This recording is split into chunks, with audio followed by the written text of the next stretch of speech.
Hello, everyone, and welcome to Wingcat Sports. Today, we're actually going to talk about some NFL power rankings overall, but also the NFC. In the news a lot lately, Lions being number one potentially in the NFC, if not even the NFL. I know on ESPN, there's been a few analysts who have had us as number one overall in the league, on top of being number one in the NFC after the losses to San Fran and Philadelphia this week. Yeah, I can't see them being number one in the power rankings yet, but it does, that's fun to think that. I mean, they're certainly got the record. They certainly, I don't know what they base power rankings basically on, is that they're the best team. If that's the case, I can't, I would still, I think you're crazy to put them out of Philadelphia or the 49ers. And if you're talking about the whole league, you got probably the Miami, Kansas City, Buffalo. Uh, I would still put ahead of them. They'd probably be around 6 or 7, right, at this point. So They've passed Dallas. I kind of they have passed Dallas. From what I've seen, right, throughout the multiple different networks' power rankings and what's going on, they have the Lions typically between 3 and 5. You're a top 5 NFL team right now.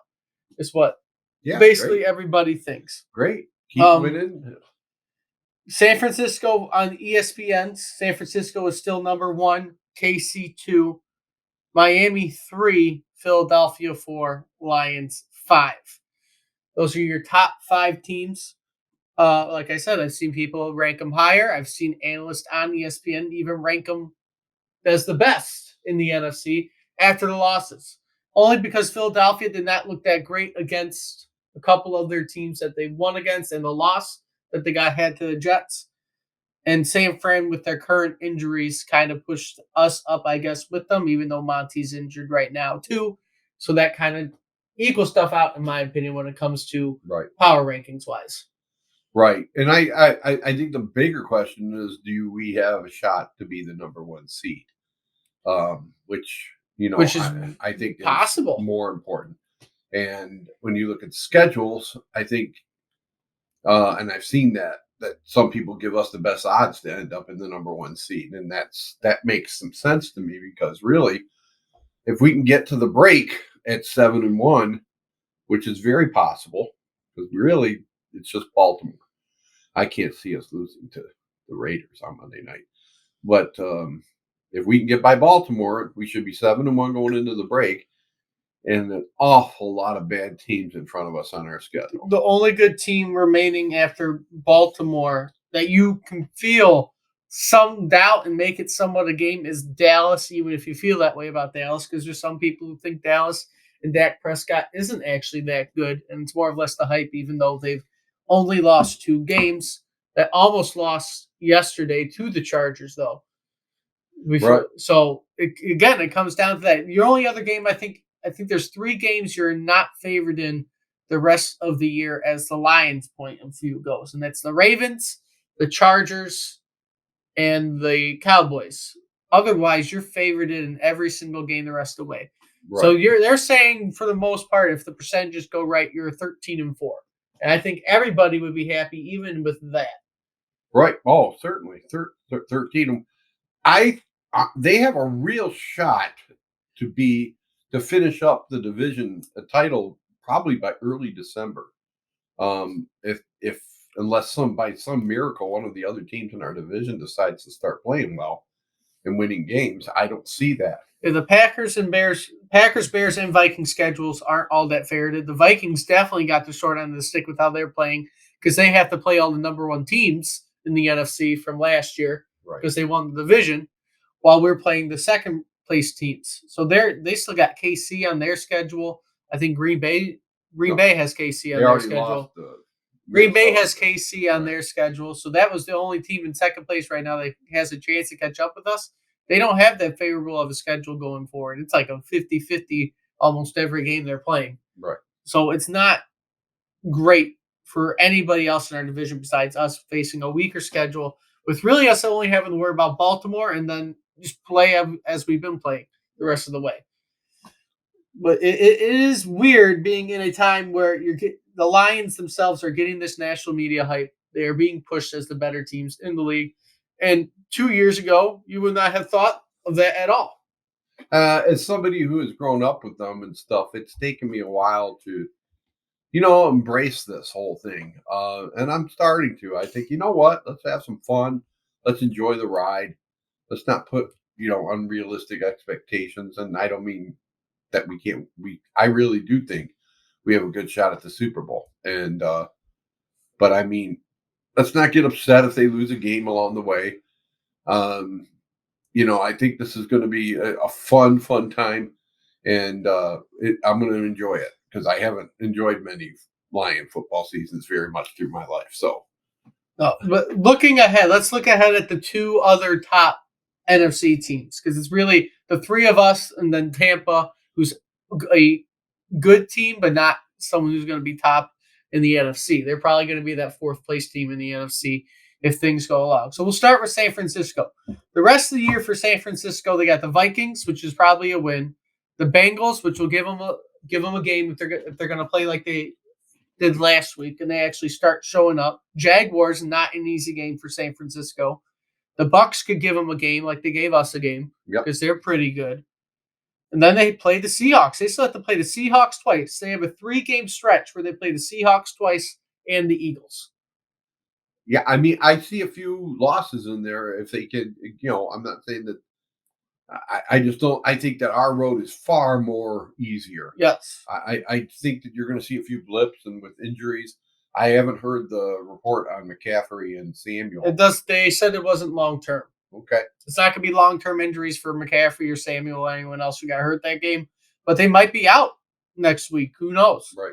And that might help the Vikings potentially beat them. That's always, like I said, we're in game 6. We have 11 more games to go. And, yes. It's a war of attrition, man. You got to try to stay as healthy as you can, and some of those things are not in your control, and you just got to do the best you can. And it is a big factor in who ends up. But like I said, I don't think our focus really right now is so much our division. It's funny how we've basically written off the other 3 teams, and I can see why.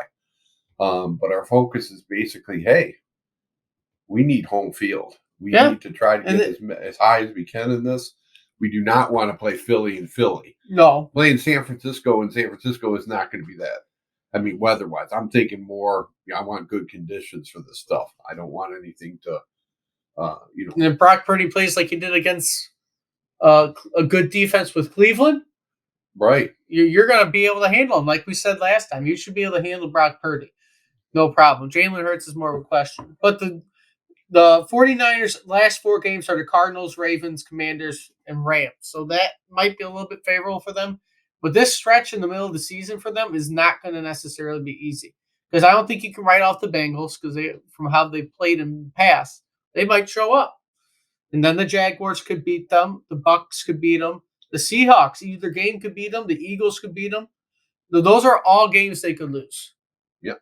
They could completely flip how their schedule goes. Eagles-wise, if we're kind of going to keep up with, can the Lions keep up within the NFC? They're going to play the Dolphins next week. That's a potential loss. That's going to be fun. That'll be enjoyable to watch. Then you got the Commanders. Then you got the Cowboys. Then the Chiefs. And then the Bills. Then the 49ers. So that's going to be a game in which they're going to be still fighting. And then the Cowboys again. Seahawks. And then they end their year with 3 easy games with the Giants, Cardinals, and Giants. Great. So very much, I guess, out of the 3 teams, the Lions have the easiest schedule. By far, I think. They're going to be able to get past a lot of the teams. The Eagles, if they play like they did against the Jets, they could, again, lose 2 or 3 of these games. If you're honestly looking at you're not really even saying there's no team on the Lions schedule that you think they can't beat. I mean, certainly, even the best teams on there, we should be favored against. We should beat the Chargers. We should beat Dallas. You can beat. And we should annihilate the vast majority of the teams we're coming up against. Yeah, the remainder of your season is the Ravens this week, which we'll see how that goes. Like I said, the Ravens are favorited. Right. The Raiders should beat them. Chargers could beat them. You're not favorited, but it's like a 50-50 at the moment with that game. They probably will switch by game time for that. Bears, Packers, Saints, Bears, Broncos, Vikings, Cowboys, Vikings. The only team I see after the Ravens that might give you a problem completely is the Cowboys. You could struggle a little bit with the Chargers depending on how they're playing, Right. and you could They struggle got a a little good bit with the quarterback. Saints depending on how they're playing. I can't. The Saints are very good. But overall, it is going to be a very interesting year, keeping up with the fact that you possibly could have the Lions as the number one team in the NFC, which has never happened, I don't think. Not in my lifetime, not that I remember. So They've never been the number one seed. How does it work out too? It's just the number one seed who gets the bye. Just right? the number one gets the bye now. Okay. And it is, if you go off of if we make the playoffs and if we can at least win one game, CJ said he would be back by divisional round. If you want to People play say them. that if you want to play them, right? If you want to play them, because I don't know if you can't want to just play them play- after you being know, out right, that I long. mean, I think they said he could practice by week 18. and people are talking, about if we're going for it, they're going to make probably a deal by the trade deadline. They might. I would think. I'm thinking potentially some Broncos defensive players. That's what I'm kind of thinking. Well, the only one I heard was Patrick Surtain. I've heard Max Crosby. But that depends on where the Raiders feel they're at. Because Chase Young. Because you're not going to get if you think you can get Crosby to help the team, as we're going a little bit off topic. But if you really think you can get Crosby, you're not going to get him until after the game. Whoa, yeah. You're not going to get him before Monday night. Trade deadline is the next day after that, and that's when you would get him. Right. Well, I mean, I'm sure they're going to be working on it up to that point, but they probably don't want to make the deal till after the game. No, same for him. If that's the case. If that's the only reason I like Max Crosby is he's a guy who certainly would be a giant addition on the defensive line. He's from here. I mean, he knows how important this is for the fans. I mean, he knows what this would mean. So he would get it. Yeah. And he's already expressed that he would love to play for Dan Campbell. Yeah. But going back into power rankings and best teams, overall, you're not going to struggle, especially if you get other players. And the fact that if your fan base is going to show up to every road game like it has been so far this year, that just makes the road games easier. Oh, yeah. Baltimore. It's a weird phenomenon. I don't think I've seen this in the NFL before, where fan base follows around their team. At least it's not been as highlighted as it has been with the Lions, because usually you don't see it that much outside, right? Any major networks pointing it out that there's a lot of away fans. It has been pointed out with the Lions, and it has helped those away games. Baltimore is a far easier trip to make than Tampa, and when you fill most of Tampa's stadium, you have a very good chance to go fill the Ravens. It's going to be interesting to see about the Chargers. I could bet Chicago might be filled too. Right. The only one I think left on the schedule that might be difficult for the away fans to show up to help the team is New Orleans. I never heard people where I work talk about going down there, so I'm sure they're going to have some fans down there. But it is going to be very interesting the rest of the year to keep people an eye on this New race. Orleans, though, man, that's like a vacation. It's gonna, as I was saying, it's going to be interesting keeping an eye on this race for first place, as the Lions can easily run away with it. And like they said, like I heard, you do not want Detroit to be the number one seed. Yeah, Dan Orlovsky, I guess, said that. He said you do not want them to, and they're right. I mean, I would find it very difficult to beat Philly in Philly. Not so difficult to beat the 49ers in San Francisco. Although, like I said, I think they're the better team at this point. But how likely do you think it would be for the Lions to make the Super Bowl if they had only home games in the playoffs? Pretty likely. I mean, I certainly think they could play with any team in the NFC. I would not put them at the top, but they can definitely play with that. And if you do have home field advantage throughout the playoffs, that would be something this town has never seen. The whole entire city would just be going crazy because we were the number one team. Right. And we're not used to. I don't even know the last time Detroit itself had a number one team. Can you imagine it with the NFC Championship Yes, that would be awesome. I don't even know when the last time, regardless of the Lions, that the city of Detroit had a number one sports team. I think the last one would have been the Red Wings. 2008, I think, was the last time they won the cup. They were. I don't think they won the President's Trophy that year. No, the best team in the regular season. I was saying that, yeah, the best team in the regular season. The last one was like the 90. I would say I think it was the Wings because the Tigers weren't that. And the fact that the Lions could be that team not only is shocking to everybody who's been alive for the past 65 years. Well, but because most of us last year were just happy that they had 9-8 and beating Aaron Rodgers in that final game was like the Super Bowl to us. So to actually be going and have a chance to go and have the NFC Championship game here, if that happened, oh my God, they would. It's just like going to the moon. They've never experienced it, and that place would be loud.